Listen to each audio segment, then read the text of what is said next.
Facebook live में आप लोगों का स्वागत है।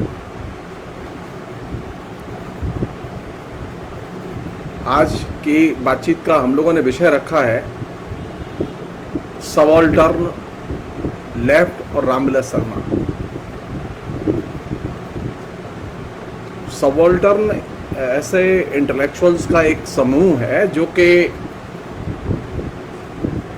भारत संबंधी और दूसरे अंतर्राष्ट्रीय विषयों पर मार्क्सवादी नज़रिए से नहीं, मार्क्सवाद से भिन्न नज़रिए से सोचता है, लेकिन वे दावा यही करते हैं कि वे मार्क्सवाद का विकास कर रहे हैं।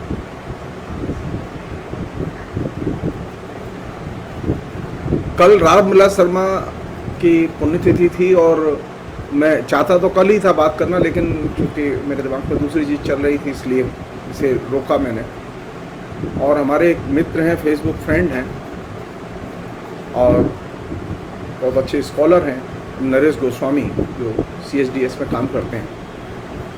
उनका ये सुझाव था कि सबाल्टर्न को लेकर रामविलास जी ने जो काम किया है उस पर बातचीत की जानी चाहिए।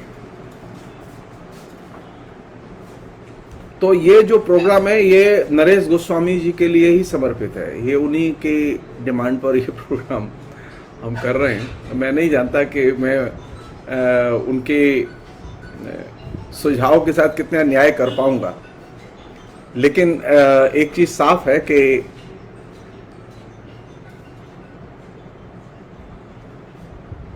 जो थोड़ा बहुत मैंने पढ़ा है, मैं बहुत ही विनम्रता से कहना चाहता हूं कि रामविलास जी के सामने सबाल्टर्न हिस्टोरियंस की जो सामग्री थी वो थोड़ी सी सामग्री थी, और जो सामग्री थी उसी के आधार पर रामविलास जी ने सबाल्टर्न हिस्टोरियंस के लिखे हुए को लेकर अपनी एक राय बनाई है। ये उनके लेखन की एक सीमा है, क्योंकि सबाल्टर्न्स लगातार लिखते रहे हैं और उनकी जो टीम है एक तरह से, उसमें पार्थो चटर्जी हैं, उसमें रंजीत गुहा हैं, उसमें सुदीप कवराज हैं, और भी लोग हैं, कम से कम 1 दर्जन के करीब इंटेलेक्चुअल्स हैं, वो लगातार तरह तरह के विषयों पर लिखते रहे। तो उन लोगों का लेखन क्रम से हमारे बीच में आता रहा है। यहां मैं खाली जो पक्ष रामविलास जी ने सबाल्टर्न हिस्टोरियंस का अपने मूल्यांकन के केंद्र में रखा है उसे ही मैं सिर्फ सामने रख रहा हूं। हो सकता है कि भविष्य में कभी मौका लगे तो अन्य पहलुओं की हम लोग अलग से चर्चा करें। रामविलास शर्मा के बारे में जो लोग नए हैं वे लोग जान लें कि रामविलास शर्मा हिंदी की मार्क्सवादी आलोचना के एक तरह से शिखर पुरुष हैं। हिंदी की कोई भी आलोचना रामविलास शर्मा को डिस्कस किए बिना और रामविलास शर्मा से कन्फ्रंट किए बिना आगे नहीं जाती।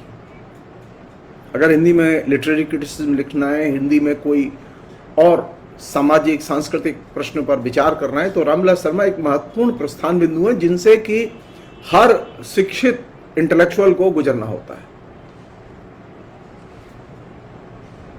मेरी व्यक्तिगत राय है कि रामविलास शर्मा हिंदी के कंप्लीट इंटेलेक्चुअल हैं, एक समग्र बुद्धिजीवी जिसे हम लोग कहें, एक ऐसा बुद्धिजीवी जिसने कि समाज की राजनीतिक आंदोलन की मार्क्सवाद की जरूरतों के लिहाज से और सामाजिक, राजनीतिक, सांस्कृतिक चेतना के लिहाज से उसके विकास के लिए जो भी संभव है वो महत्वपूर्ण लेखन उन्होंने किया है। पहले दो एक चीजें रामविलास शर्मा के वामपंथियों को लेकर, नजरिए को लेकर है, मैं रखना चाहता हूं। उसमें सबसे पहली बात यह कि रामविलास शर्मा डॉगमेटिक मार्क्सवादी नहीं है। बहुत सारे लोगों की यह धारणा है कि रामविलास शर्मा जिसे कहें कि कठमुल्ला मार्क्सवादी हैं, यह धारणा गलत है। रामविलास शर्मा एक मामले में निश्चित तौर पर जड़ मार्क्सवादी हैं या कठमुल्ला मार्क्सवादी हैं कि वे मार्क्सवाद को और मार्क्सवाद के लक्ष्य को नहीं छोड़ते। रामविलास शर्मा की सबसे बड़ी जो खूबी है जिसको कि अन्य मार्क्सवादियों को सीखना चाहिए, मार्क्सवाद ने रामविलास शर्मा को शिक्षित दीक्षित किया, संस्कारित किया, और मार्क्सवाद से रामविलास शर्मा ने जो कुछ सीखा उससे उन्होंने मार्क्सवाद का और हिंदी जगत का उपकार किया। रामविलास शर्मा स्वयं अंग्रेजी के बहुत बड़े स्कॉलर थे और अंग्रेजी के स्कॉलर के नाते वे चाहते तो अंग्रेजी में लिख सकते थे, लेकिन उन्होंने अंग्रेजी में लिखने की बजाय हिंदी में लिखना जरूरी समझा, क्योंकि हिंदी भाषी जो समाज है उसके पास में अपना एक, जिसे कहें कि बुद्धिजीवी होना चाहिए जो उसकी समस्याओं पर सोचे।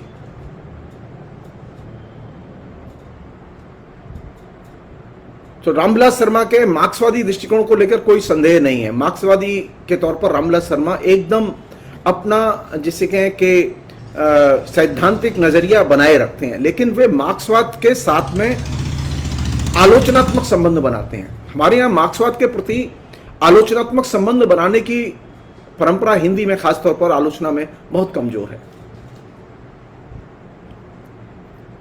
रामविलास शर्मा अकेले ऐसे मार्क्सवादी आलोचक हैं जो कम्युनिस्ट पार्टी में रहे और कम्युनिस्ट पार्टी में रहने के बाद उन्होंने कम्युनिस्ट पार्टी के प्रति अपना आलोचनात्मक नजरिया नहीं छोड़ा, लेकिन मार्क्सवाद के प्रति उन्होंने कोई दुराग्रह या विद्वेष अपने लेखन में नहीं आने दिया।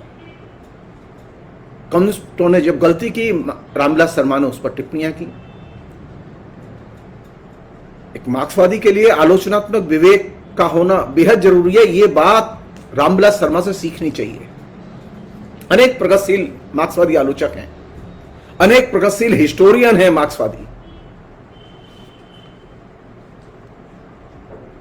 उनमें एकमात्र जो हिस्टोरियन है जिन्होंने के मार्क्सवाद के डॉगमेटिज्म को एक्सेप्ट नहीं किया, उनमें इरफान हबीब का नाम सबसे ऊपर है। इरफान हबीब में ये आज भी क्षमता है कि अगर मार्क्सवादी कम्युनिस्ट पार्टी जिसके कि वो मेंबर हैं, अगर वो कोई गलती करती है तो वो पब्लिकली, उन्हें मौका मिलता है तो वो बोलते हैं, आलोचना करते हैं, वो डरते नहीं। रामविलास शर्मा हिंदी के पहले ऐसे इंटेलेक्चुअल्स थे, मार्क्सवादी परंपरा के पहले इंटेलेक्चुअल हैं भारत की के, जो खुलकर कम्युनिस्ट पार्टी की नीतियों की आलोचना विकसित करते हैं। लेकिन वो कम्युनिस्ट पार्टी की आलोचना और उनकी नीतियों की आलोचना करते हैं, कम्युनिज्म के प्रति, मार्क्सवाद के प्रति हुए विद्वेष से भरा हुआ लेखन उनका नहीं है। रामविलास शर्मा अकेले ऐसे लेखक हैं जो कोल्ड वार की पॉलिटिक्स के दबाव में आए बिना जिन्होंने निरंतर लिखा और अमेरिका के खिलाफ लिखा है। आज जितने टॉप इंटेलेक्चुअल हैं जो कि अपने को वामपंथी कहते हैं, मार्क्सवादी कहते हैं, कोई सीपीआई का मेंबर है, कोई सीपीएम का मेंबर है, उनमें से अनेक लोग वो कोल्ड वार की पॉलिटिक्स के शिकार होकर कोल्ड वार के खाते में जा चुके हैं। अनेक सबॉल्टर्न हिस्टोरियन वो कोल्ड वार की पॉलिटिक्स के शिकार होकर कोल्ड वार के खाते में जा चुके हैं, लेकिन रामविलास शर्मा ने कोल्ड वार की पॉलिटिक्स के सामने सरेंडर नहीं किया। तो रामविलास शर्मा की ताकत यह है कि वे मार्क्सवाद से संवाद भी करते हैं, विवाद भी करते हैं, उसके प्रति आलोचनात्मक दृष्टिकोण भी रखते हैं, लेकिन वे मार्क्सवाद के विकास के प्रति कटिबद्ध हैं। ये उनकी हर एक किताब में ये चीज दिखाई देती है। जो प्रसंग आज हम लोगों ने चुना है सबाल्टर्न स्टडीज से रिलेटेड, उस प्रसंग का रामविलास शर्मा ने बहुत विस्तार से, शायद मेरी जानकारी जो है वो रामविलास शर्मा पहले ऐसे व्यक्ति थे जिन्होंने कि हिंदी में सबाल्टर्न स्टडीज के जो हिस्टोरियंस हैं उनके लेखन को सबसे पहले क्रिटिकली विश्लेषित किया, मूल्यांकित किया। उनकी एक पुस्तक है भारतीय संस्कृति और हिंदी प्रदेश, उसके दूसरे खंड में विस्तार से उन्होंने सबाल्टर्न हिस्टोरियंस की धुर्रियां उड़ाई हैं। हमारे यहां जवाहरलाल नेहरू विश्वविद्यालय से लेके और दूसरे विश्वविद्यालयों तक सबाल्टर्न हिस्टोरियंस के प्रशंसकों की बहुत लंबी पीढ़ी है, बहुत लंबी कतार है।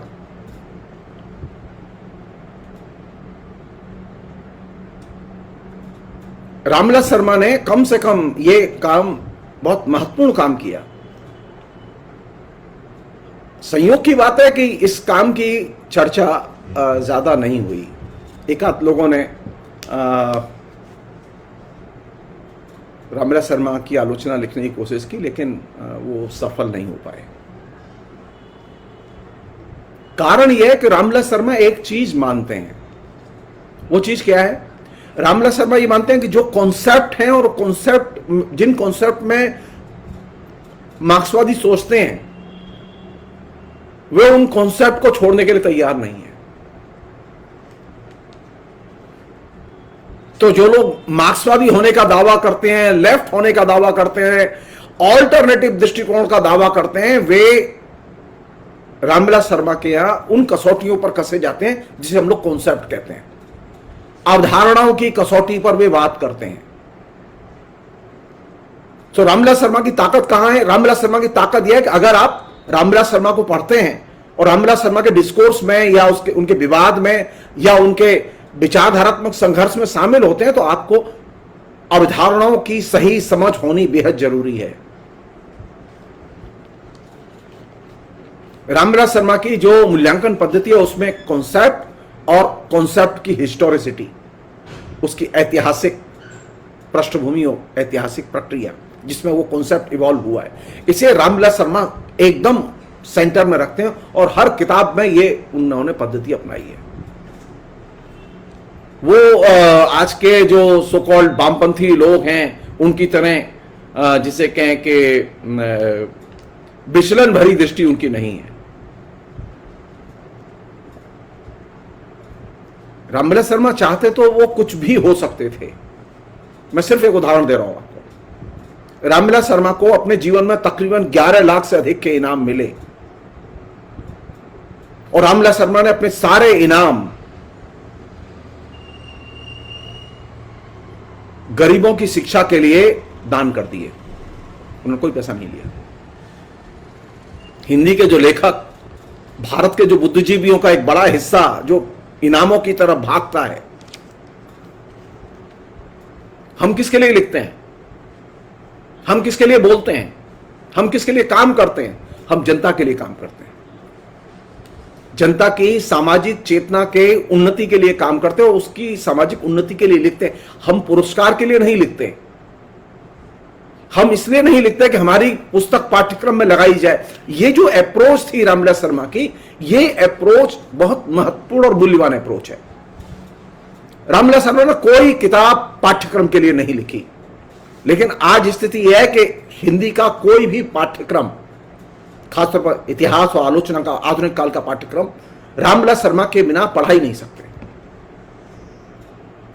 आधुनिक काल में भाषा का कोई भी विमर्श आप रामविलास शर्मा के बिना कंप्लीट कर ही नहीं सकते। तो ऐसे कंप्लीट इंटेलेक्चुअल, मैं कंप्लीट इंटेलेक्चुअल जानबूझ के कह रहा हूं मैं इस बात को, एक समग्र बुद्धिजीवी की जो इमेज रामविलास शर्मा ने अपने परिश्रम से विकसित की, वह इमेज एकदम दुर्लभ है। और इससे भी ज्यादा जिसे कहें कि पीड़ादायक चीज जो है वो ये है कि जो अंग्रेजी का जो मार्क्सवादी खेमा है वो रामविलास शर्मा को एकदम पढ़ता ही नहीं है, वो एक्सेप्ट ही नहीं करता। जबकि रामविलास शर्मा ने प्रत्येक अंग्रेजी के मार्क्सवादी इंटेलेक्चुअल के साथ में संवाद किया है। उन्होंने इरफान पर लिखा, उन्होंने मोहम्मद हबीब पर लिखा, उन्होंने और जो दूसरे जो लोग हैं हिस्टोरियंस उनके ऊपर लिखा। लेकिन जैसा कि अंग्रेजी के इंटेलिजेंसिया में और खासतौर पर मार्क्सवादी इंटेलिजेंसिया में एक खास तरह की बीमारी है, वो बीमारी क्या है? हम एलीट हैं, अभिजन हैं।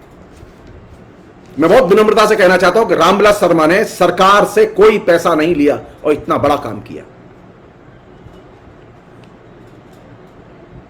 मैं अपना एक व्यक्तिगत अनुभव बता रहा हूं। मैं रामविलास शर्मा जी से मेरा परिचय था। मैं जब पढ़ता था जवाहरलाल नेहरू विश्वविद्यालय, तो बीच बीच में उनके यहाँ जाता था, मुलाकात भी होती थी।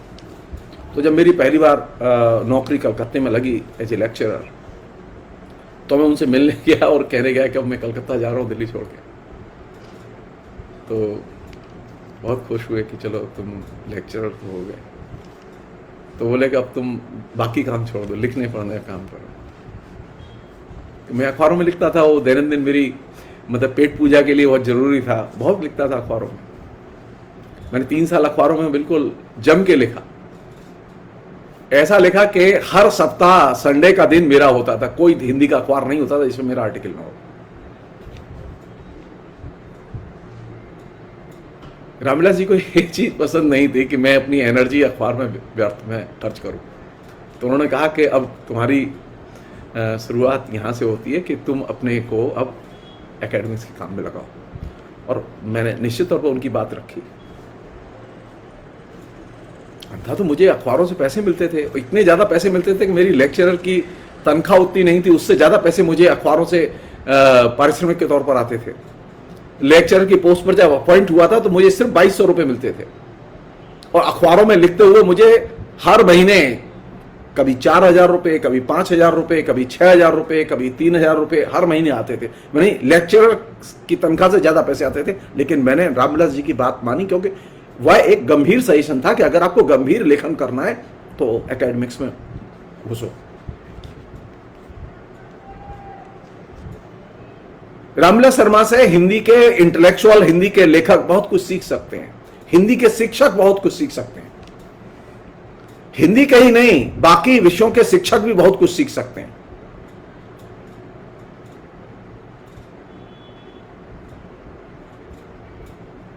तो रामविलास शर्मा ने जो चीज हम लोगों को दी, हिंदी समाज को दी, हिंदी के इंटेलेक्चुअल्स को, प्रोग्रेसिव इंटेलेक्चुअल्स को दी, वो ये कि ज्ञान अर्जित करो और ज्ञान का प्रसार करो।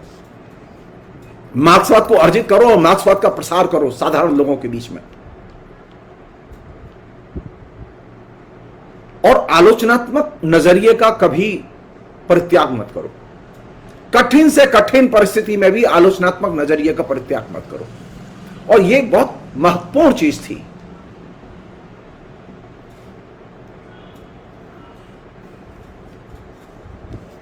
रामविलास शर्मा के लेखन की आप 1000 तरह से आलोचना कर सकते हैं, हमने भी लिखी है आलोचना, लेकिन रामविलास शर्मा की जो ताकतवर चीजें, जहां से रामविलास शर्मा ताकतवर बनते, उसे समझने की जरूरत है। ये पहली चीज कि रामविलास शर्मा ने मार्क्सवादी कम्युनिस्ट पार्टी की, सीपीआई की, तमाम कम्युनिस्ट पार्टियों की गतिविधियों की टाइम टू टाइम आलोचना भी की, लेकिन वे कभी भी गैर मार्क्सवादी होने के लिए तैयार नहीं हुए। उन्होंने मार्क्सवाद विरोधी विचारधाराओं और कॉन्सेप्ट को कभी अपने लेखन का हिस्सा नहीं बनाया। इसके बावजूद मूर्खता की पराकाष्ठा देखिए कि नामवर सिंह से लेकर और दूसरे लोगों तक, वीरभरत तलवार तक, और भी एक आध दो लोग हैं जो अंग्रेजी में लिखते पढ़ते हैं, हिंदी में अभी आ गए वो।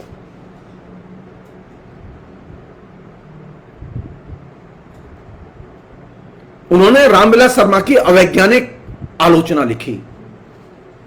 नामवर जी का नाम मैं जानबूझकर ले रहा हूं। नामवर सिंह रामविलास शर्मा की अवैज्ञानिक आलोचना लिखने में सबसे आगे रहे हैं, और अपने एक निजी एजेंडे के तहत उन्होंने यह सब काम किया। उससे हिंदी की बड़ी क्षति हुई।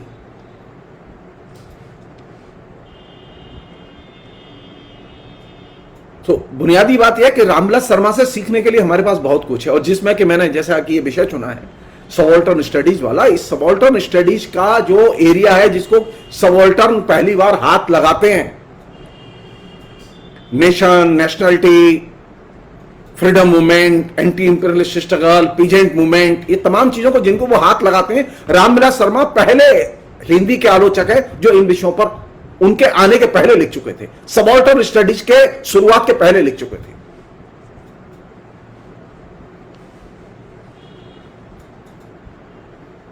रामविलास शर्मा की कुछ मामले में बहुत विकसित दृष्टि थी, वो दूर की सोचते थे। तो रामविलास शर्मा को कहां से देखेंगे आप? अब मैं एक नमूना ले रहा हूं खासतौर पर सबाल्टर्न स्टडीज का।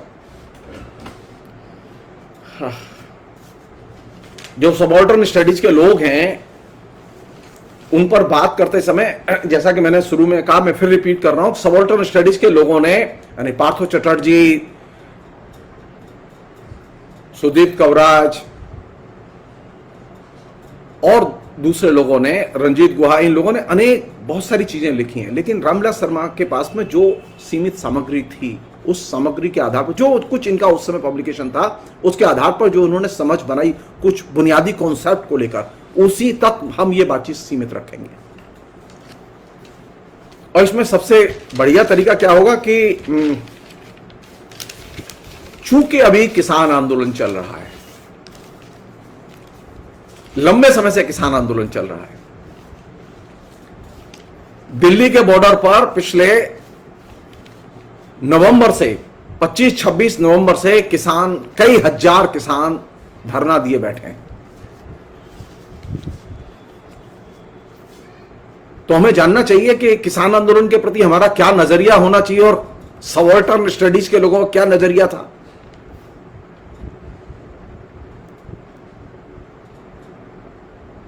जब नक्सलवादी आंदोलन हुआ और नक्सलवादी आंदोलन का तेज रिएक्शन हुआ हिंदुस्तान में, तो अचानक सबाल्टर्न स्टडीज के हिस्टोरियंस का ध्यान किसान आंदोलन और उसके जुड़े हुए पहलुओं की ओर गया और वे फिर अचानक हिस्ट्री की तरफ लौटे।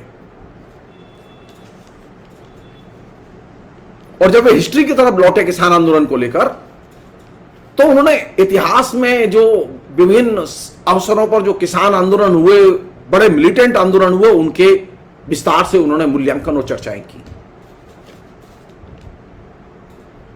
सबाल्टर्न स्टडीज के लोगों की बुनियादी परिप्रेक्ष्यगत सीमा यह है कि वे किसान आंदोलन को सिर्फ किसान आंदोलन तक सीमित करके, किसानों के संघर्ष को सिर्फ किसानों के संघर्ष तक सीमित करके देखते थे, आज भी देखते हैं।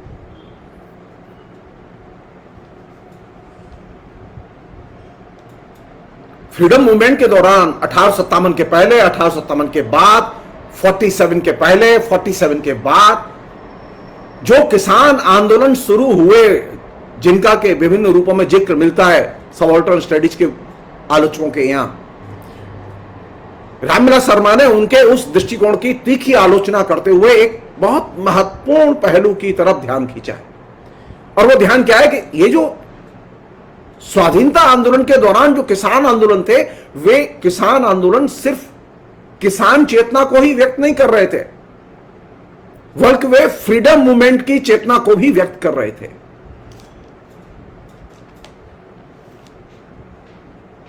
किसान आंदोलनों में सिर्फ किसानों से जुड़ी हुई मांगे ही मुख्य नहीं थी, बल्कि उनके आंदोलन में राष्ट्रीय चेतना एक प्रमुख एलिमेंट के तौर पर काम कर रही थी। और ये राष्ट्रीय चेतना से किसान चेतना को अलगा के ये सबाल्टर्न स्टडीज के लोग मूल्यांकन करते हैं।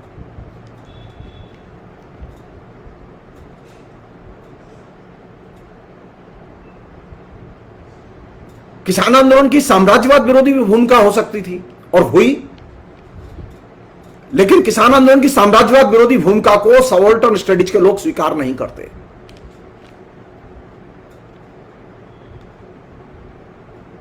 यह एक वास्तविकता है कि कांग्रेस का जन्म और कांग्रेस का संघर्षशील कांग्रेस का जन्म बाद में हुआ, किसान आंदोलन पहले से थे। किसान आंदोलनों ने राष्ट्रीय आंदोलन की पृष्ठभूमि तैयार की। स्वाधीनता आंदोलन के मुक्ति की आकांक्षा का बुनियादी आधार किसान आंदोलनों ने तैयार किया।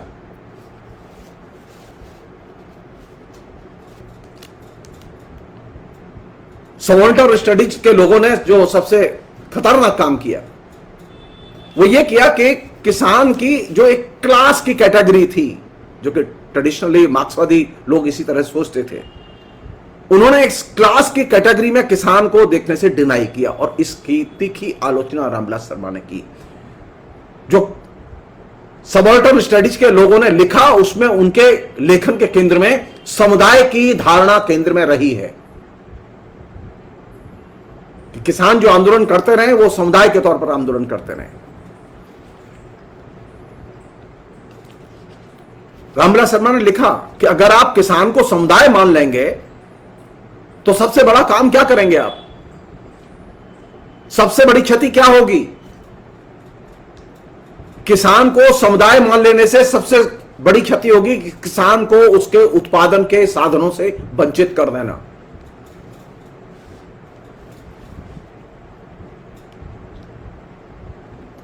सुनने में अच्छा लगता है कि किसान एक समुदाय है, किसान एक ऐसा समुदाय है जो कि आदिम काल से है। किसान के अंदर सामुदायिक प्रवृत्ति वो प्राचीन काल से चली आ रही है।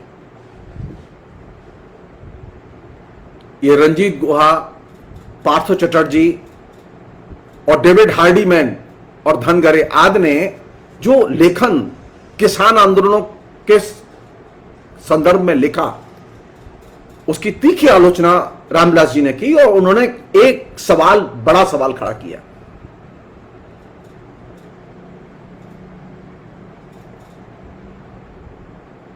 सवाल यह है कि क्या किसान स्वतंत्र रूप से कोई बड़ा आंदोलन खड़ा कर सकते हैं?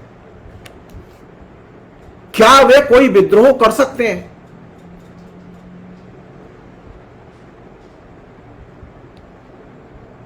किसानों ने अनेक विद्रोह किए, अनेक आंदोलन किए, लंबे लंबे समय तक आंदोलन चले उनके। इस प्रसंग में एक महत्वपूर्ण कोटेशन, जिससे कि आप सबाल्टर्न स्टडीज के लोगों के नजरिए को समझ सकें। रंजीत गुहा ने लिखा है, ये फ्रीडम मूवमेंट के दौरान जो किसान विद्रोह हुए थे उनके संदर्भ में बात हो रही है कि ये किसान विद्रोह शुरू करते, ये किसान विद्रोह शुरू से ही राजनीतिक रूप ले रहे थे, इसलिए कि वे राज सत्ता से टकरा रहे थे और किसान जानते थे क्यों टकरा रहे हैं और उसका परिणाम क्या होगा। लेकिन उनकी राजनीति को बहुत परिपक्व न समझना चाहिए, उसका मूल्यांकन बढ़ा चढ़ाकर नहीं करना चाहिए। आगे चलकर जो वर्ग संघर्ष ज्यादा सघन हुआ, जो बड़े पैमाने पर साम्राज्य विरोधी संघर्ष फैला और सामान्यतः आम जनता में जुझारूपन का एक ऊंचा स्तर देखा गया, वह सब इन किसान विद्रोहों में न देखना चाहिए। किसान आंदोलन को सिर्फ किसान आंदोलन की तरह देखो, इसे साम्राज्यवाद के खिलाफ बगावत और संघर्ष के तौर पर मत देखो। यह है फ्रीडम मूवमेंट में किसानों की भूमिका को अवमूल्यित करने का नजरिया।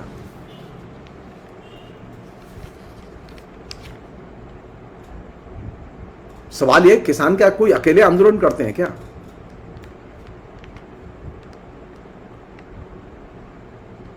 अभी भी जो किसान आंदोलन कर रहे हैं वो अकेले आंदोलन नहीं कर रहे। उन किसानों के साथ में और दूसरे लोग भी शामिल है जो किसान नहीं है, दूसरे समुदाय के लोग शामिल है जो किसान नहीं है, दूसरे पेशे के लोग शामिल है जो किसान नहीं है। उनके साथ मजदूर शामिल है, उनके साथ व्यापारी शामिल है, उनके साथ बिचौलिए शामिल है, उनके साथ में खेतिहर मजदूर शामिल है, उनके साथ में किसानों के साथ में छात्र नौजवान भी शामिल हैं। लेकिन रंजीत गुहा वगैरह का नजरिया यह है कि किसान आंदोलन को सिर्फ किसान चलाएं। जो नरेंद्र मोदी बोलते रहते हैं ना कि किसान आंदोलन में किसान नहीं है, इसमें दूसरे और लोग भी हैं। अरे, और किसानों के सहयोगी लोग होंगे। यही तो सबाल्टर्न स्टडीज के लोगों ने लिखा, रंजीत गुहा वगैरह ने यही तो लिखा फ्रीडम मूवमेंट के दौरान चले किसान आंदोलनों के बारे में कि किसान आंदोलनों को सिर्फ किसान चलाएं। सवाल है, किसानों के कोई सहयोगी वर्ग, सहयोगी समुदाय भी होंगे कि नहीं होंगे? किसानों का सबसे बड़ा सहयोगी समुदाय था मजदूर वर्ग, और मजदूर वर्ग की भूमिका रामविलास शर्मा ने सही जगह आलोचना की है कि यह मजदूर वर्ग की भूमिका और दूसरे वर्गों की सहयोगी के तौर पर, किसान आंदोलन के मददगार के तौर पर भूमिका को यह एक्सेप्ट ही नहीं करते।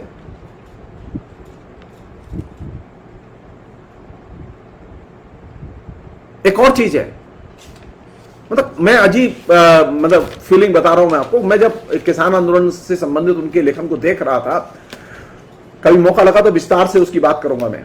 तो मुझे बार बार रह रह के नरेंद्र मोदी की मूर्खताएं याद आ रही थी कि नरेंद्र मोदी के जो बयान हैं, नरेंद्र मोदी की सरकार के प्रवक्ताओं के जो बयान है वो याद आ रहे थे।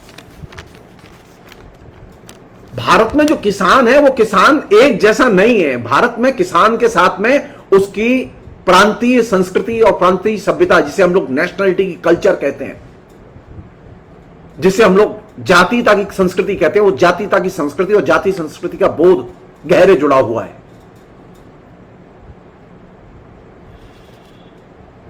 यहां कोई किसान कोई एकसार किस्म की कोई एक नेशनल आइडेंटिटी के तौर पर काम नहीं कर रहा। पंजाब के बॉर्डर पर, ये दिल्ली के बॉर्डर पर जो किसान बैठे हुए हैं, उन किसानों में जो लोग हैं उनमें एक बड़ा हिस्सा है जो कि पंजाब के किसानों का है। और यही वजह है कि किसानों के इस आंदोलन में सबसे बड़ी भूमिका सिख धर्म की है, गुरुद्वारों की है। यह भूमिका क्या आपको बंगाल में दिखाई देगी? बिल्कुल नहीं दिखाई देगी। बंगाल में दूसरी चीज दिखाई देगी।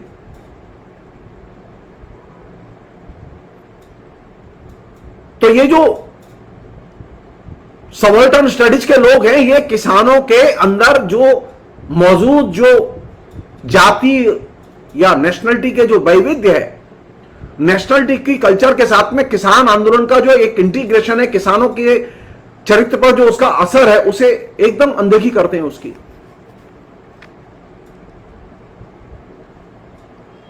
अगर जाति चेतना का असर है और जाति संस्कृति का किसान आंदोलन से संबंध रहा है, जैसा कि है, अनेक किसान आंदोलन ऐसे हुए हैं जिन्होंने कि बाकायदा अंग्रेजों को कई साल तक इलाके में घुसने नहीं दिया।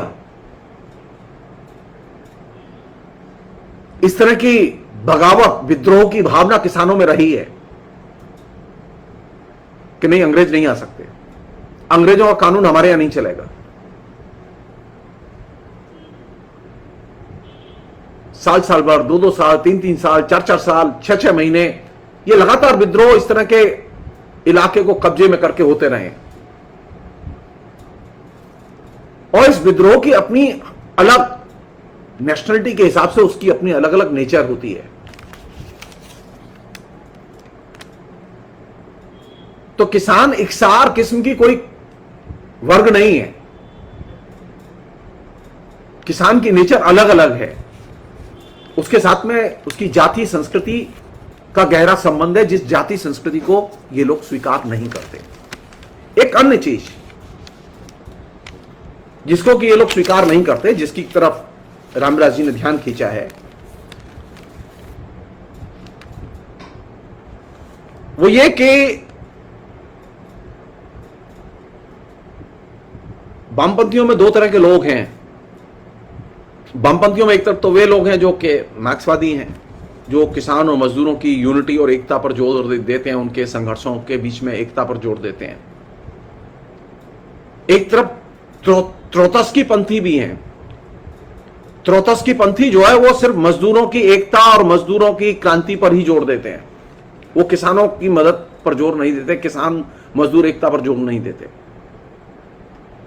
दूसरी तरफ ये नए वामपंथी जो हैं, जो सबाल्टर्न वाले वामपंथी हैं, ये सबाल्टर्न वामपंथी जो है ये किसानों की एकता और किसानों के संघर्ष पर जोर देते हैं, ये किसान मजदूर एकता पर जोर नहीं देते। और ये दोनों ही डेविएशन है। मार्क्सवाद की बुनियादी समझ से दोनों ही डेविएट करते हैं, विचलन है दोनों ही। रामविलास जी ने सही लिखा है, त्रोत्स्की पंथियों और सबाल्टर्न पंथियों का दोनों का नजरिया अल्टीमेटली साम्राज्यवाद की मदद करता है और पूंजीवादी सामंतों की मदद करता है।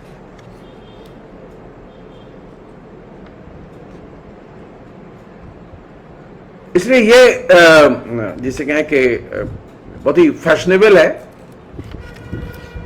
कि आप किसान को किसान वर्ग के तौर पर न देखें, और जब आप किसान को वर्ग के तौर पर नहीं देखते तो पहला काम ये करते हैं, किसान को उसके उत्पादन के साधन से आप वंचित कर देते हैं। किसान की पहचान हल से होती है, उसके उत्पादन के साधन से होती है। किसान की पहचान सिर्फ एक प्राणी के तौर पर नहीं है कि वो खेत में काम करने वाला प्राणी है। खेत में काम करने प्राणी की जो इमेज है, जो कि नए सिरे से नव्य आर्थिक उदारीकरण के प्रकल्प के तहत विकसित की जा रही है कि वह किसान वह नहीं है, किसान कम्युनिटी है, किसान लेबर है।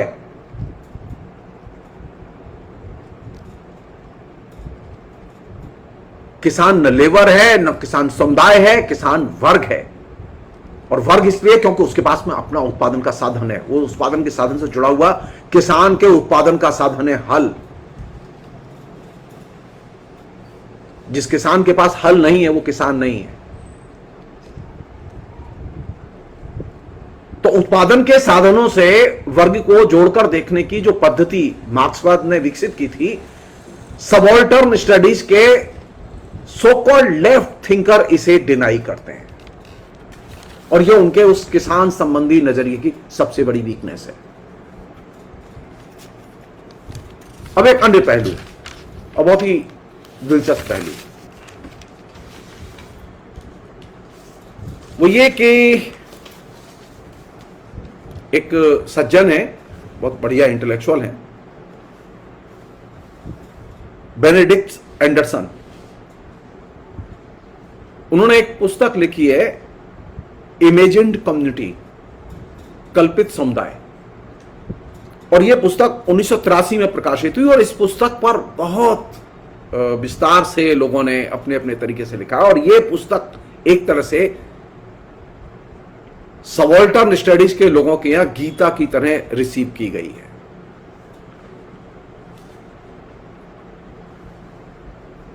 रामविलास शर्मा ने एक प्रश्न खड़ा किया है, क्योंकि ये जो नेशन, नेशनलिटी, नेशनलिज्म, इसके जो पूरा डिस्कोर्स है जो कि सबॉल्टर्न स्टडीज में आया, उसके बारे में मैं बहुत विनम्रता से एक बात और कहना चाहता हूं, जिसे कि रामविलास शर्मा अपने लेखन में नहीं लेते। वो ये कि ये सबॉल्टर्न स्टडीज का पूरा स्कूल कोल्ड वार की राजनीति का हिस्सा है, कोल्ड वार की आइडियोलॉजिकल ऑफेंसिव का हिस्सा है।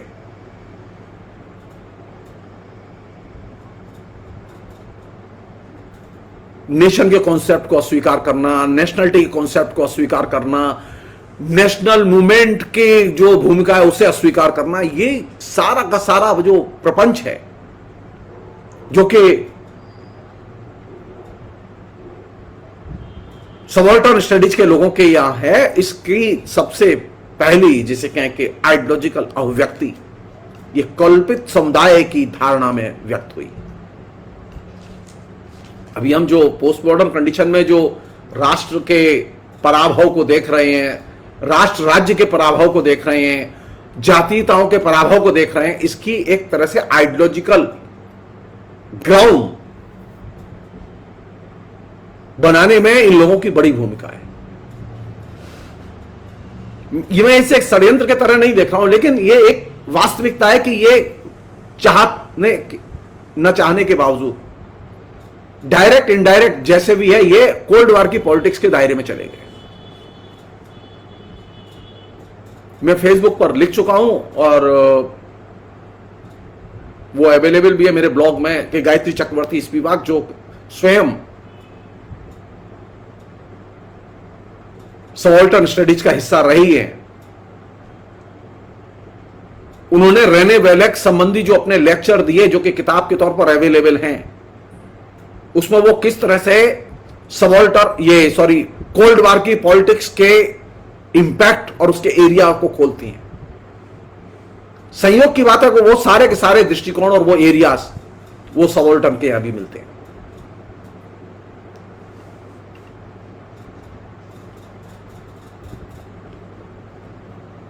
रामविलास शर्मा ने एक बहुत गंभीर सवाल उठाया है। वो सवाल यह उठाया कि अगर भारत या नेशन या देश अगर एक कल्पित समुदाय है, तो फिर इस कल्पित समुदाय की रक्षा करने के तो प्रश्न ही पैदा नहीं होता।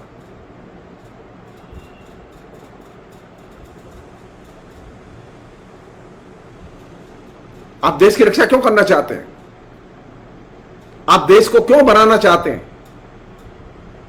आप देश में क्यों भाईचारा चाहते हैं? जब हिंदू मुस्लिम संस्कृति, इस्लामिक संस्कृति, हिंदू संस्कृति, राष्ट्र ये सब कल्पित है,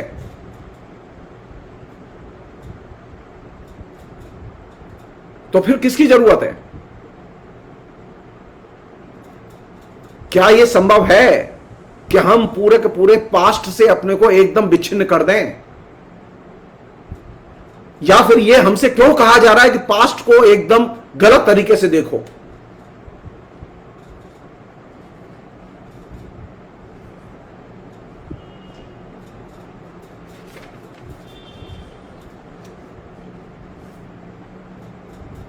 जिस नेशन की धारणा की बात, जिस नेशनलिटी की धारणा की बात सबसे पहले रामविलास शर्मा ने स्वयं उठाई, उनकी एक पुस्तक है भाषा और समाज,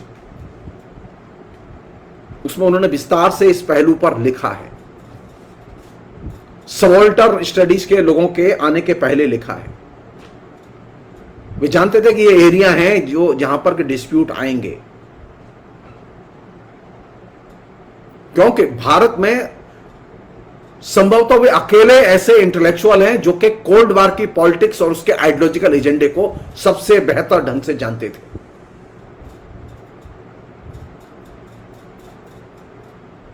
हमारे यहां जो दूसरे जो इंटेलेक्चुअल्स हैं वो इस चीज को परसीव करने में, देखने में असमर्थ रहे।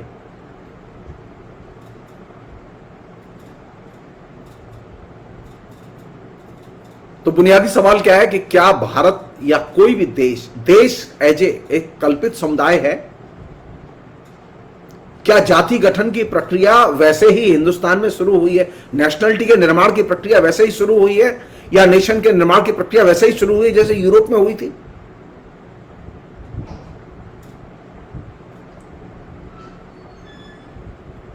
देश की इच्छा, देश के बारे में धारणा, देश को चाहने की इच्छा कब पैदा हुई?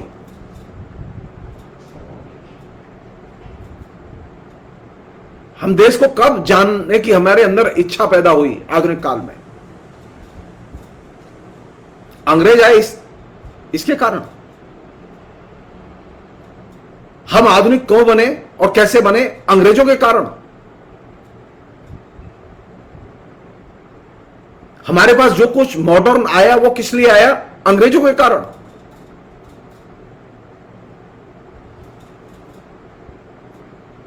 ये एक जिसे कहें अनसाइंटिफिक प्रोपेगेंडा बड़े पैमाने पर किया गया, और इसमें उन लोगों की बहुत बड़ी भूमिका थी जो अपने को मार्क्सवादी होने का दावा करते थे। रामविलास शर्मा ने बहुत ही गुस्से में और बहुत ही व्यंग में सबाल्टर्न स्टडीज के लोगों के लेखन की आलोचना की है। मैं दो एक चीजें रखूंगा, ज्यादा नहीं। मसलन एक बड़े लेखक हैं इनके सबाल्टर्न स्टडीज के, सुदीप्त कवराज। पहले वो जवाहरलाल नेहरू विश्वविद्यालय में पढ़ाते थे, अभी वो विदेश में पढ़ाते हैं। सबाल्टर्न स्टडीज की संख्या नंबर 7 में उनका एक लेख है, the imagery institutions of India. उस इमेजरी इंस्टीट्यूशंस ऑफ इंडिया में जो सुदीप्त कवराज ने लिखा है उसे कायदे से पहले सुने, फिर समझने की कोशिश करें कि रायता कहां फैल रहा है।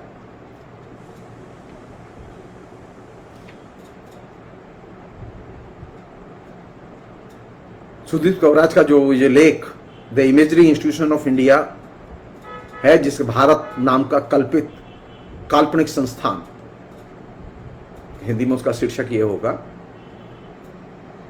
तो वो उसमें कहते हैं कि बंगाल में जो कुछ अच्छा हुआ वे अंग्रेजों के कारण हुआ। मध्यकालीनता से बंगाल को अंग्रेजों ने उबारा।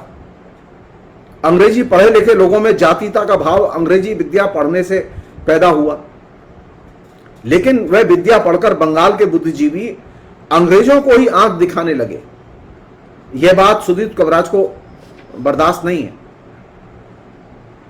कि बंगालियों ने क्यों अंग्रेजों का विरोध करना शुरू किया। वो आगे कहते हैं, जाति के रूप में बंगालियों को देखकर बड़ी निराशा होती है। अंग्रेजी में उनका है वो, as a nation however the Bengalis run out to be great disappointment.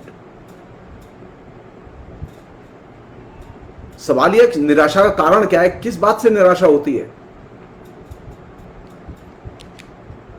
तो वो कहते हैं कि अतीत काल में तो इन्होंने कोई वीरता का परिचय नहीं दिया, लेकिन जब ये अंग्रेजों का विरोध करने लगे तो सुदीप कवराज को लगा कि ये एक तरह से वीरता का परिचय दे रहे हैं। और सुदीप कवराज ने अपने लेख में हम और तुम के आधार पर एक क्लासिफिकेशन किया है और अनसाइंटिफिक क्लासिफिकेशन किया है। वो कहते हैं, यानी ये बंगाली, तब वे स्वाभाविक हम की सीमाएं लांघने लगे। निराशा में दूसरों से साझा करने का प्रयोग उन्होंने इस तरह किया कि विभिन्न दिशाओं में वे अपने हमत्व का प्रसार करने लगे। यद्यपि हिंदुत्व राजनीतिक रूप से एकताबद्ध नहीं था, लेकिन वे इससे संबंध जोड़ने लगे। हम के विस्तार में राजपूत, मराठे, सिख सब धीरे धीरे सिमट आए। जाति के रूप में अपने सामुदायिक हम के प्रसार में उन्होंने उन समुदायों से संबंध जोड़ लिया जिनसे उन्हें कुछ लेना देना नहीं था।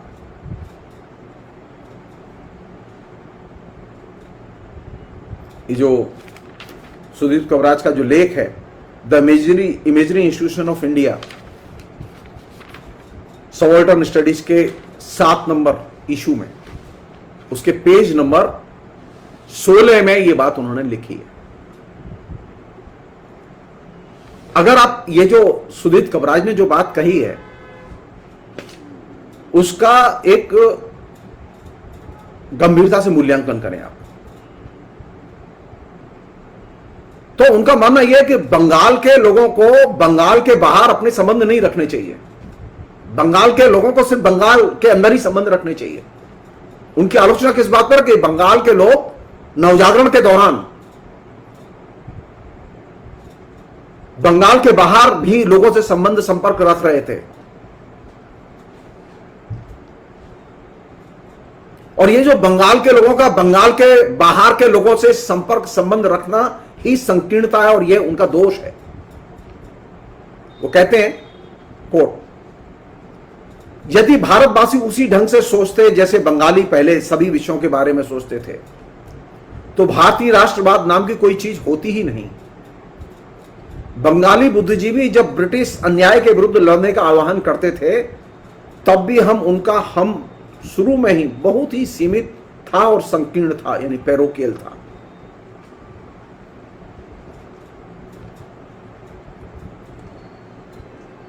कमाल है। राजा राम मोहन राय पैरोकियल, ब्रह्म समाज का आंदोलन पैरोकियल, ईश्वर चंद्र विद्यासागर पैरोकियल,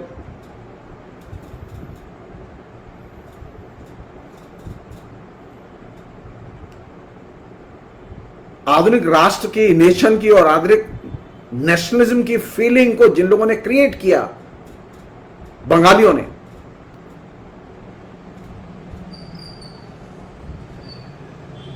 वे सब संकीर्णतावादी। बंगाल में बंगाली नेशनलिटी की फीलिंग जिन्होंने क्रिएट की कि बंगाली एक जातीयता है, नेशनलिटी है, तो वो संकीर्णतावादी।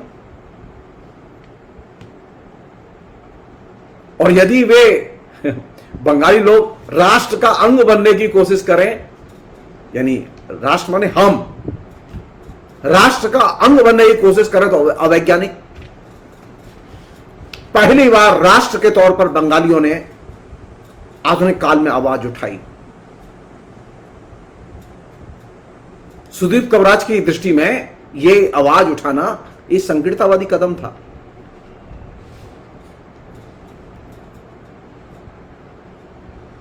पढ़े लिखे लोग अगर अन्याय के विरुद्ध आवाज उठाएं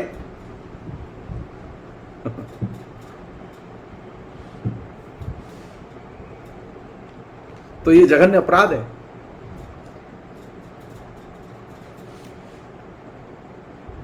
वो लिखते हैं, कोट,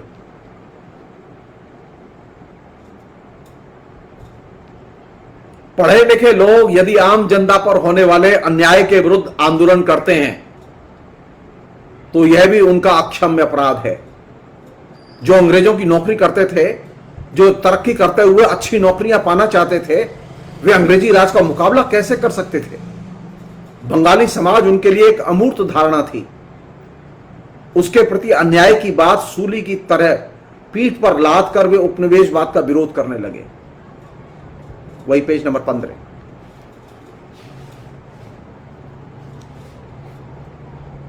ये सबाल्टर्न सुदीप कवराज,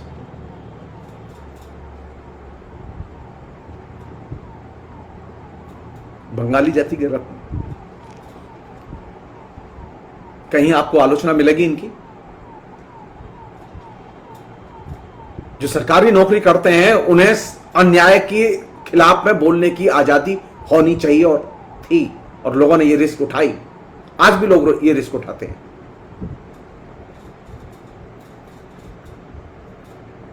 लेकिन वतर्ज सुदीप कवराज, उन्हें यह काम नहीं करना चाहिए।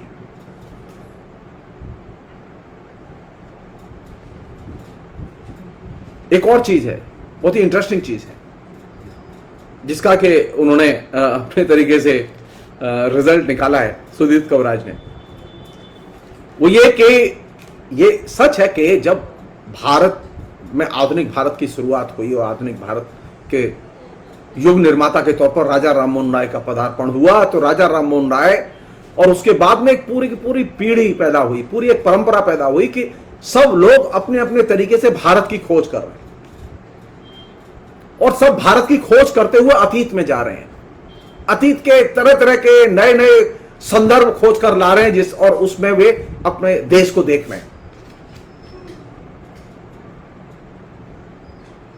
ये जो अतीत में जाने की जो प्रवृत्ति, अतीत में अपना देश खोजने की जो प्रवृत्ति जो पैदा हुई और ये कहने की प्रवृत्ति ने जन्म लिया कि भारत बहुत प्राचीन राष्ट्र है, ये एक फैक्चुअल रियल चीज है।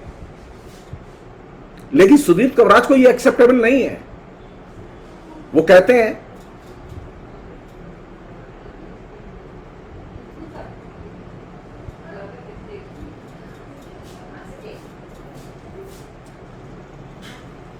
कि भारत क्या था, इसकी रूपरेखा बताना अंग्रेजों के लिए आसान था। यानी अंग्रेज जैसे बताएं भारत क्या था वह तुम जान लो। मानचित्र पर वे दिखा सकते थे, जहां तक उनके राज्य का विस्तार हो रहा है वह सब भारत है।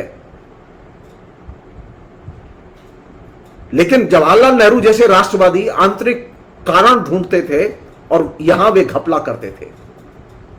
राष्ट्रवादियों को एक अतीत की जरूरत थी और यह अतीत मनगढ़ंत था। भारत की प्राचीनता का दावा झूठा है। कोट, उसका जो भी स्रोत पाश्चात्य अनुसंधान में अथवा भारतीय प्रचार सामग्री में हो वह पूरी तरह आवश्यक था और साथ ही अधिकांश तो झूठ था।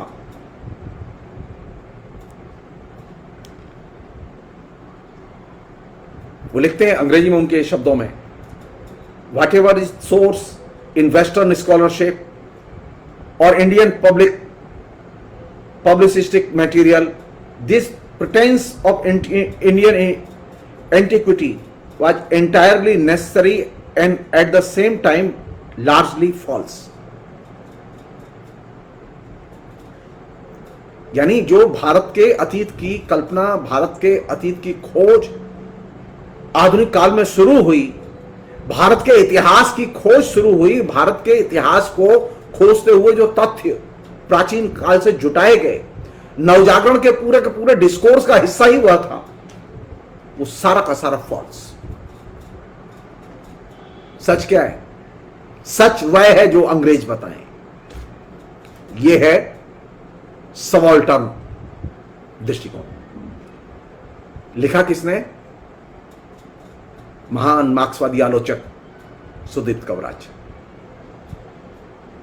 इस दृष्टिकोण का मार्क्सवाद से कोई संबंध नहीं। एक अन्य चीज और इंपॉर्टेंट चीज, सुदीप कवराज ने जो कि रामविलास जी ने जिसे रेखांकित भी किया है कि एक बुनियादी सही बात कही है कि किसी भी, जो सुदीप कवराज का कोट करके, कि किसी भी मानव समुदाय की अस्मिता की पहचान का सबसे बुनियादी काम उसका इतिहास बोध है। यहां तक तो बात सही है। सवाल यह कि इस इतिहास बोध को आप आइडेंटिटी पॉलिटिक्स के जरिए ही अर्जित करते हैं, थ्रू आइडियोलॉजिकल स्ट्रगल के जरिए ही अर्जित करते हैं। यह कोई बाहर से भाड़े पर नहीं लाया जाता।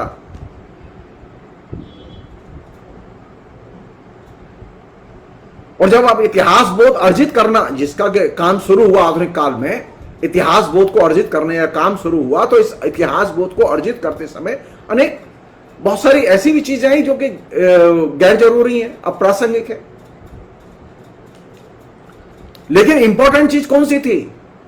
हम भारतवासी हैं, भारत एक देश है, और ये हम भारतवासियों, भारत एक देश है, ये दो कॉन्सेप्ट आइडेंटिटी के बुनियादी कॉन्सेप्ट थे जो कि नवजागरण के दौरान पैदा हुए।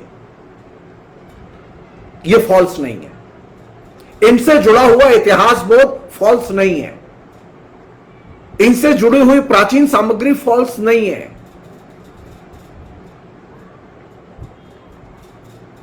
क्या उपनिषद फॉल्स हैं? क्या वेद की धारणाएं जिनका इस्तेमाल किया गया, क्या मूर्ति पूजा का विरोध करना फॉल्स है? सिर्फ राजा राम मोहन राय ने मूर्ति पूजा का विरोध नहीं किया, राजा राम मोहन राय के पहले भी लोगों ने मूर्ति पूजा का विरोध किया था।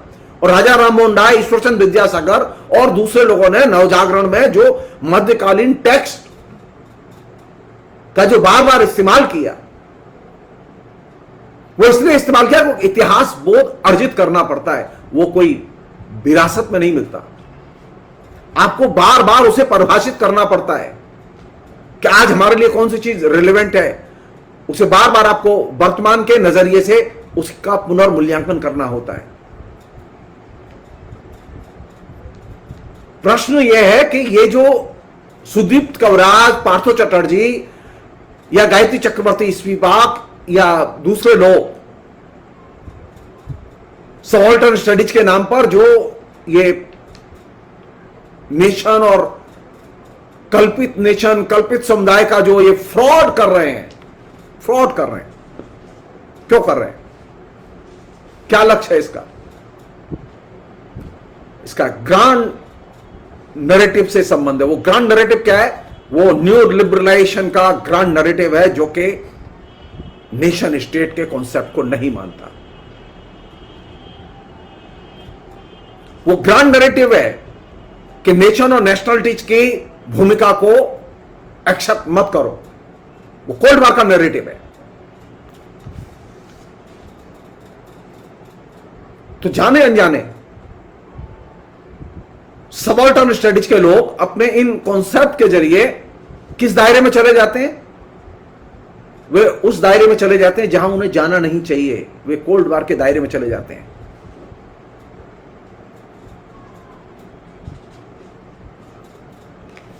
एक और चीज और आखिरी चीज इस सुदीप कवराज के संदर्भ में, सुदीप कवराज के लेख में एक बहुत ही भयानक बात कही गई है। उन्होंने लिखा है, भारतीय इतिहास लेखन की जो आम पद्धति है उसमें अवैध ढंग से दूसरों के इतिहास का अपहरण करने की प्रवृत्ति है। अब बताइए, क्या करें रोमिला थापर का, क्या करें इरफान हबीब का, क्या करें हरवंश मुखिया का?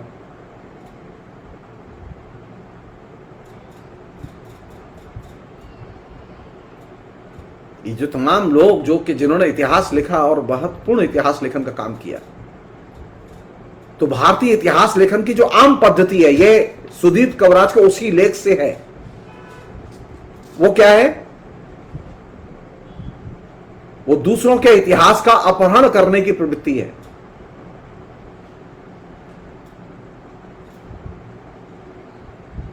तो इसका मतलब यह है कि भारत के लोगों को अपना इतिहास नहीं लिखना चाहिए, या जो इतिहास लिखा गया है वो झूठा लिखा गया है, दूसरों से लेके लिखा गया है। जी नहीं। असल समस्या कहां है? असल समस्या कॉन्सेप्ट पर। जब आपने ये कॉन्सेप्ट ही एक्सेप्ट नहीं किया कि नेशन होता है, नेशनलिटी होती है, नेशन की अपनी एक परंपरा होती है, उसका अपना एक प्राचीन गौरवपूर्ण या दुखपूर्ण अतीत होता है। हर राष्ट्र का एक अपना एक अतीत होता है, हर राष्ट्र का अपना एक इतिहास होता है। आप राष्ट्र को जब नहीं मानेंगे तो राष्ट्र का इतिहास भी नहीं मानेंगे, राष्ट्र के अतीत को भी नहीं मानेंगे, राष्ट्र की परंपराओं को भी नहीं मानेंगे। तो बेस्ट तरीका क्या है? नेशन को मत मानो और क्या कहो? कल्पित नेशन, कल्पित समुदाय। सुनने में अच्छा लगता है, इमेजिन कम्युनिटी, लेकिन एसेंशियली ये नेशन के कॉन्सेप्ट का निगेशन है।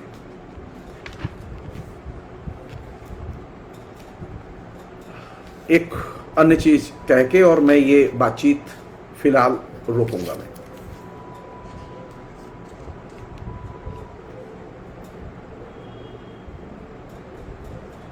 एक बहुत ही डिबेटेबल पॉइंट है जो कि उन्होंने रेज किया है सबाल्टर्न स्टडीज के लोगों ने, और खासतौर पर रंजीत गुहा ने रेज किया है और दूसरे लोगों ने भी रेज किया है। वो ये कि ये जो आधुनिक राष्ट्र आया, नेशनलिटी की लैंग्वेज आई, तो विवाद का प्रश्न ये है कि ये जो नेशनलिटी की लैंग्वेज आई, इस नेशनलिटी की लैंग्वेज के निर्माण में हम ये पढ़ते पढ़ाते रहे हैं कि प्रेस की भी महत्वपूर्ण भूमिका रही है, प्रिंट टेक्नोलॉजी, छापा खाने की महत्वपूर्ण भूमिका रही है।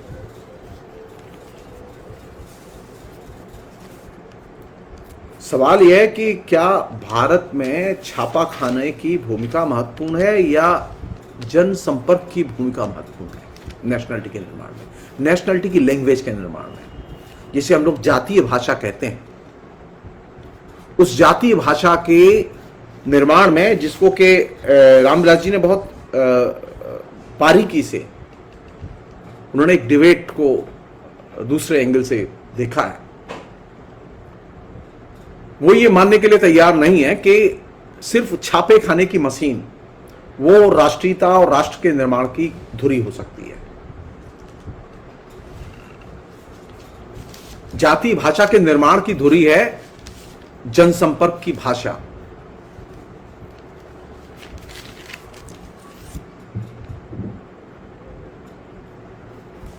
दूसरा यह कि भाषा के विकास का कारक, भाषाओं का विकास कैसे हुआ?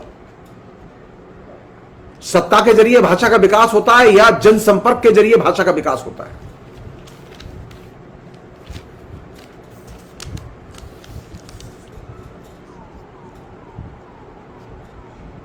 तो जनता के संपर्क, संबंध और कम्युनिकेशन से भाषा विकसित होती है।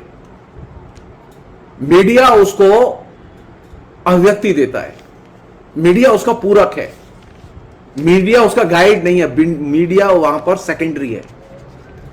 लेकिन ये जो सबाल्टर्न स्टडीज के लोग हैं, इनका यह मानना है कि प्रिंट टेक्नोलॉजी की छापे खाने की निर्णायक भूमिका थी। उनका यह मानना है कि छापे की मशीन आई तो आधुनिक बंगला गद्य का जन्म हुआ।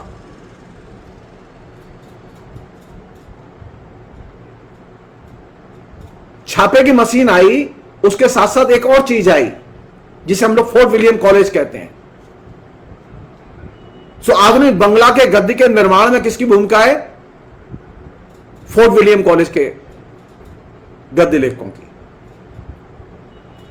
बुनियादी प्रश्न यह है कि क्या गद्य का विकास छापे की मशीन या सत्ता के जरिए होता है? जी नहीं। मैं अपने नवजागरण संबंधी जो व्याख्यान जो मैंने दिए थे, जो इंटरनेट पर अवेलेबल हैं, मैं इस बात पर बोल चुका हूं कि गद्य के निर्माण में किस तरह से, और खासतौर पर बंगला के गद्य के निर्माण में किस तरह से उन लोगों की भूमिका थी जो लोग फोर्ट विलियम कॉलेज के बाहर थे।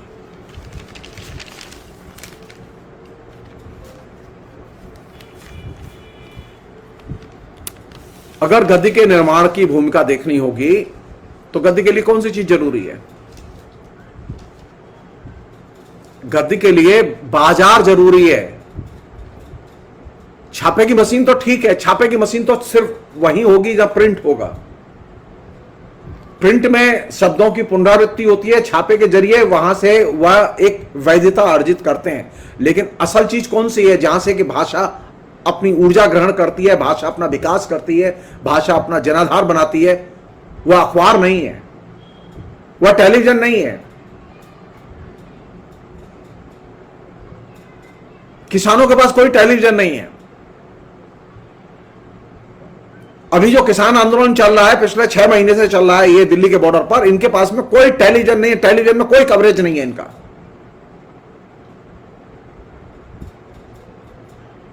इनका अखबारों में कोई कवरेज नहीं है, मिनिमम कवरेज है। लेकिन किसानों की मांगें किसानों के घरों तक पहुंच चुकी हैं। कैसे? जनसंपर्क, भाषा में जनसंपर्क की, या हम ये कहें कि जो ट्रेडिशनल कम्युनिकेशन है, परंपरागत कम्युनिकेशन आज भी बहुत ताकतवर होता है, मास कम्युनिकेशन से ज्यादा ताकतवर होता है। वह संस्कृति के निर्माण में उसकी केंद्रीय भूमिका होती है।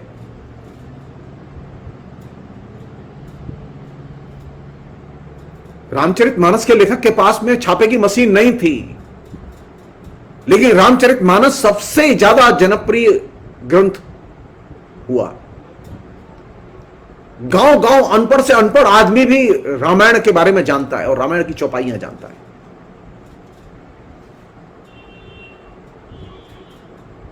वाचिक परंपरा आज भी टिपिकल टेली कम्युनिकेशन या इलेक्ट्रॉनिक कम्युनिकेशन की परंपरा से ज्यादा ताकतवर है। जो लोग सोचते हैं कि टेलीविजन की परंपरा बहुत ज्यादा ताकतवर है, वो गलतफहमी के शिकार हैं। जो लोग सोचते हैं कि ये जो साइबर कम्युनिकेशन की परंपरा ये ज्यादा ताकतवर है, वे गलतफहमी के शिकार है। वाचिक परंपरा, जो इनफॉर्मल ओरल ट्रेडिशन की जो परंपरा है, वो आज भी बहुत ताकतवर है। मैं एक उदाहरण दे रहा हूं छोटा सा।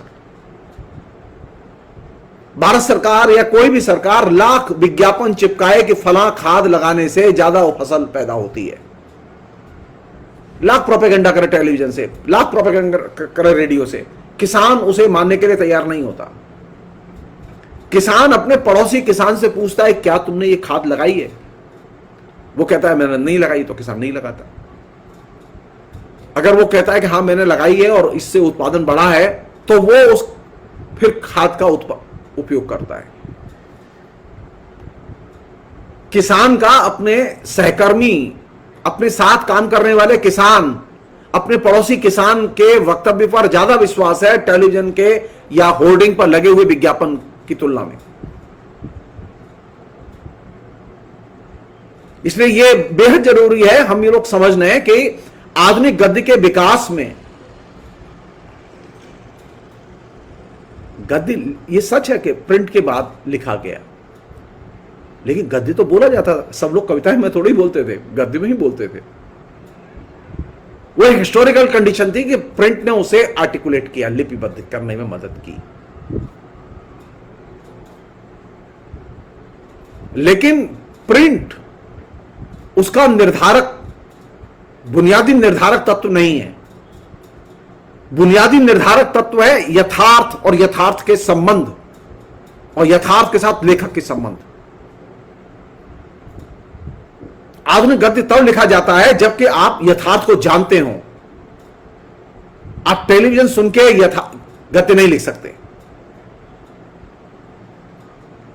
आप सिनेमा देख के सिनेमा के डायलॉग नहीं लिख सकते। गद्य लिखने के लिए जरूरी है कि आप जीवन को जानते हो, जीवन के संबंधों को जानते हो।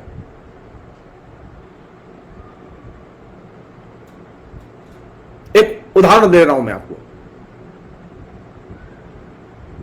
हम सब लोग जानते हैं अच्छी तरह से कि रामायण को लेकर रामलीलाएं खूब होती हैं।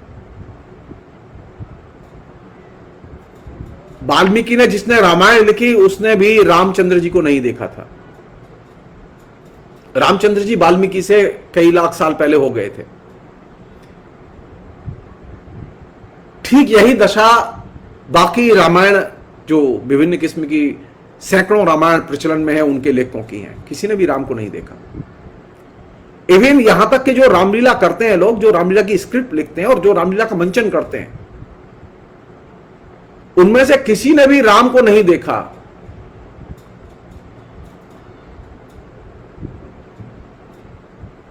कि राम के ऊपर जब विपत्ति आती है तो राम कैसे रोते हैं।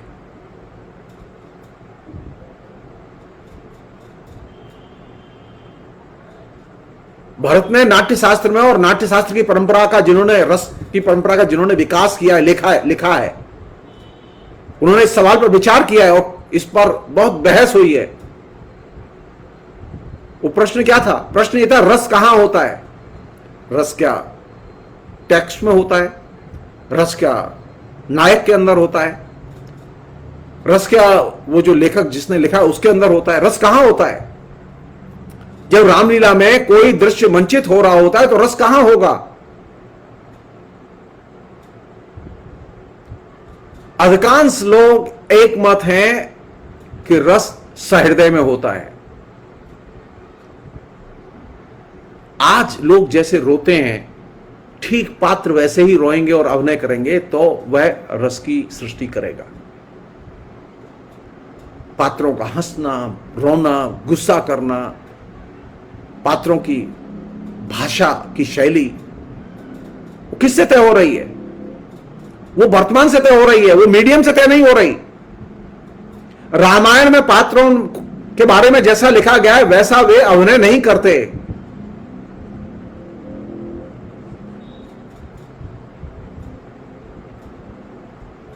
इसलिए गद्य हमेशा, जिसके बारे में निराला कहते थे, गद्य की शुरुआत होती है जीवन संघर्ष से। जीवन संघर्ष जितना तेज होगा गद्य उतना ही तेज होगा। आधुनिक काल में गद्य इसलिए आया क्योंकि आधुनिक काल में बड़े सामुदायिक, सामाजिक, राजनीतिक संघर्ष उनका जन्म होता है। मध्यकाल में उस तरह के सामाजिक संघर्ष नहीं पैदा हुए। गद्य का जन्म इसलिए नहीं हुआ कि छापे की मशीन आई। छापे की मशीन तो पूरक है।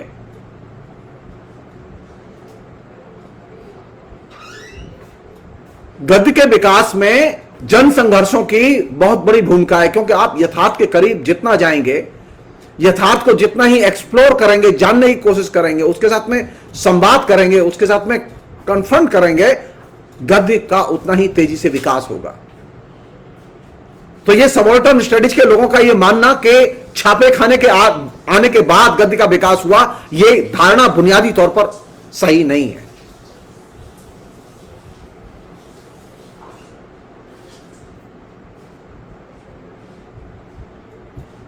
अंत में ये जो सबाल्टर्न स्टडीज के लोग हैं, ये सबाल्टर्न स्टडीज के लोग आखिर क्यों ये नेशन और नेशनलिटी और इन दोनों कॉन्सेप्ट को एक सिरे से अस्वीकार करते हैं? उसकी हिस्टोरिसिटी को अस्वीकार करते हैं, उसके निर्माण की जो ऐतिहासिक प्रक्रिया उसे अस्वीकार करते हैं। मार्क्स ने तो कभी नेशन के कॉन्सेप्ट को अस्वीकार नहीं किया। लेनिन ने कभी नेशनलिटी के क्वेश्चन और नेशनलिटी की समस्याओं को अस्वीकार नहीं किया। नेशनलिटी के फॉर्मेशन के सवालों को नजरअंदाज नहीं किया। नेशनलिटी को कभी न माओ ने, न लेनिन ने, किसी ने भी काल्पनिक नहीं माना। फिर यह कैसे मार्क्सवादी हैं? हां, अमेरिकी जो कोल्ड वॉर की पॉलिटिक्स है वो जरूर नेशन और नेशनलिटी के कॉन्सेप्ट को नहीं मानती। जरूरत किस बात की है? मसलन अभी जो किसान आंदोलन चल रहा है वो क्या सिर्फ किसानों का आंदोलन है? नहीं, वो हिंदुस्तान के लोकतंत्र की रक्षा का भी आंदोलन है। उसके अंदर एक लोकतांत्रिक चेतना है। अब वो सरकार के विरुद्ध वो आंदोलन अपना रुख तय कर चुका है कि मोदी सरकार हटानी है, बिना इसके कानून नहीं बदले जाएंगे। ठीक इसी तरह फ्रीडम मूवमेंट के दौरान ब्रिटिश शासन के खिलाफ जो किसान आंदोलन और किसान विद्रोह शुरू हुए, वे शुरू हुए किसानों की समस्याओं से, लेकिन वे अल्टीमेटली कन्वर्ट हुए ब्रिटिश शासन के खिलाफ में जनता को गोलबंद करने के लिए राष्ट्रीय आंदोलन में।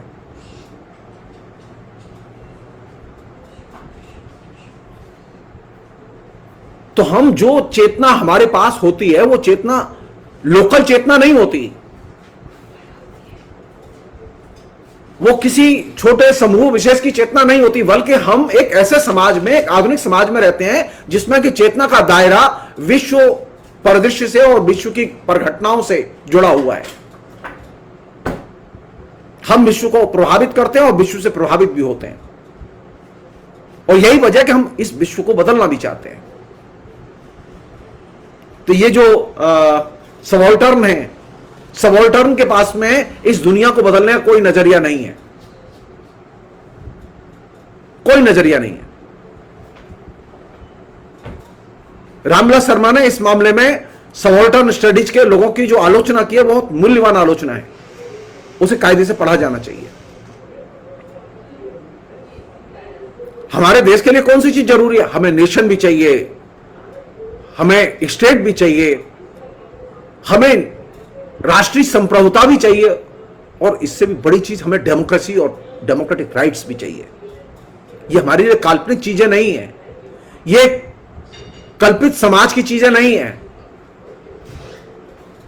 इन चीजों को हासिल करने के लिए हम ठोस लड़ाइयां लड़ रहे हैं, हम कोई वायवी लड़ाइयां नहीं लड़ रहे।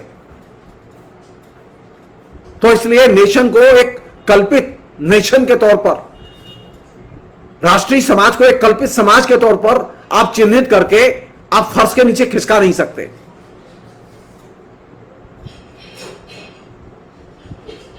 तो राष्ट्र के विकास के लिए जो चीज जरूरी है, वो क्या चीज जरूरी है? पहली चीज यह कि राष्ट्र के और राष्ट्र राज्य के कॉन्सेप्ट को आप माने। दूसरी चीज जरूरी है कि राष्ट्र राज्य के कॉन्सेप्ट को मानना ही नहीं, उसे अर्जित भी करना होता है, और अर्जित करने के लिए आपको परंपरा में जाना होगा, आपको इतिहास में जाना होगा, आपको उसके साइंटिफिक इतिहास के निर्माण की प्रक्रिया और उसकी उपलब्धियों को अर्जित करना होगा। बिना इतिहास बोध के आप राष्ट्र को नहीं जान सकते। फिर तो आप बिल्कुल एकदम वैसे ही होंगे जैसे आजकल लोग हैं, वो राष्ट्रवादी तो हैं लेकिन वो राष्ट्र को नहीं जानते। तो हमारे यहां विभिन्न जो राष्ट्रीयताएं हैं, जिसे हम लोग नेशनलिटीज कहते हैं, उन राष्ट्रीयताओं की अलग अलग परंपराएं हैं, उनके अलग अलग संघर्ष की परंपराएं, उनके साहित्य की परंपराएं, उनकी जातीय भाषा की परंपराएं हैं। इनके बीच में एक्सचेंज है, एक दूसरे के ऊपर इंपैक्ट है, और ये इंपैक्ट रियल है, काल्पनिक नहीं है। ये वैचारिक, सांस्कृतिक या सृजनात्मक विनिमय काल्पनिक नहीं है, और यही वो विनिमय है जो कि राष्ट्रीय एकता को और राष्ट्रीय समाज को निर्मित करने में महत्वपूर्ण भूमिका अदा करता है। फिलहाल इतना ही। Thank you.